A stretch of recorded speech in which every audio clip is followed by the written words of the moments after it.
নমস্কার বন্ধুরা, শাম্পিনা কিচেনে সবাইকে স্বাগত জানাই। আর দেখো, আজকে আমি চিংড়ি মাছ দিয়ে আমি পকোড়া বানাবো।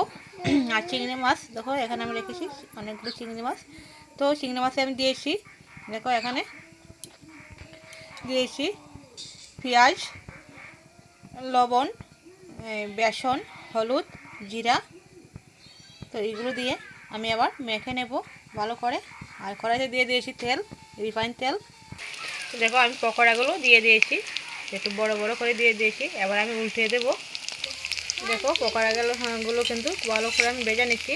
তারপর আমি আরও অল্প ভেজে নেব, কারণ মশলাটা একটু কম হচ্ছে, তাই একটু মশলা করে নিচ্ছি আমি ভেজে ভেজে।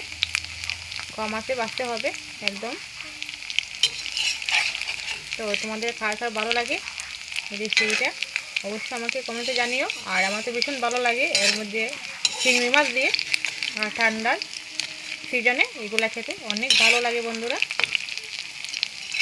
তোমাদের খাওয়া ভালো লাগে অবশ্যই আমাকে কমেন্টে জানিও কি হয়েছে। তো বন্ধুরা এবার আমি পকোড়াটা তুলে নেব। তো অনেকক্ষণ পরে আমি ভেজে নিয়েছিলাম, প্রায় আধ ঘন্টার মতোই। দেখো অনেক সুন্দর ভাজা হয়েছে, একদম মুচমুচে। তো আমি আবার তুলে নিচ্ছি।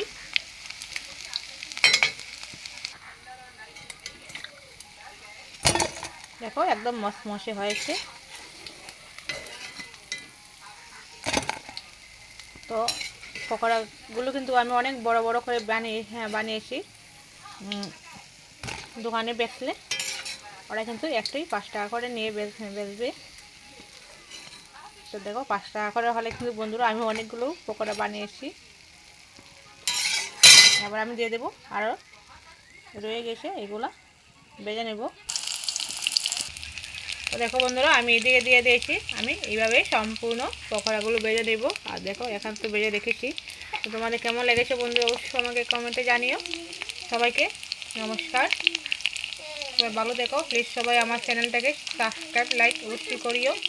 তোমাদের কাছে বিলম্ব অনুরোধ রইল।